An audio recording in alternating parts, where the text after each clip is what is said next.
తమ ధన విస్తారతను బట్టి పొగుడుకోరు. వాళ్ళకి ఆస్తులు బాగా ఎక్కువైపోయాయి అనుకోండి, కళ్ళు ఇక్కడ ఉండవు, ఇక్కడికి పోతాయి. వెంటనే వాళ్ళు ఏమంటారు చెప్పిన, ఎవరన్నా ఇంటికి వచ్చారనుకోండి, ఓ మజ్జిగ ఇద్దామనో ఓ మంచినీళ్ళు ఇద్దామని ఉండదు వాళ్ళకి.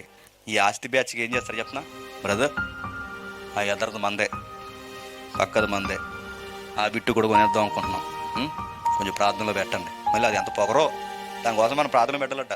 ఎందుకన్నా వరమ్మాలలో ఇంకెవరు లేరు, ఇంకా అది కూడా కొనేద్దాం అనుకుంటున్నాం. ఇంకో కనబడుతుంది ఆ 10 ఎకరం మా తాతయ్య గారిది, మొన్న అమ్మేశారు, మళ్ళీ తీసుకుందాము. ఎంత బిల్డప్ ఇస్తారండి. ఒకడు అంటున్నాడండి, ఫంక్షన్ ఎలా జరిగిందని అడిగాను నేను. బాగా జరిగింది అనాలి కదండి. ఆడు బిల్డప్ ఎలా ఇచ్చాడు చెప్పిన, ఏదో కొంచెం అలా చేసాం అంటే తగ్గించుకున్నట్టే బిల్డప్ అనమాట. ఏదో కొంచెం అలా లోకల్ ఎమ్మెల్యే గారు వచ్చారు, అలాగే ఎంఆర్ఓ గారు వచ్చారు, అలాగే వీళ్ళందరూ వచ్చారు, ఏదో కొంచెం అలాగా అంటే అది మనకు తగ్గుతున్నట్టే బిల్డప్ అనమాట. అంటే వాళ్ళ ఫంక్షన్కి వచ్చిన ఈ అధికారులు బట్టి పొగడతా.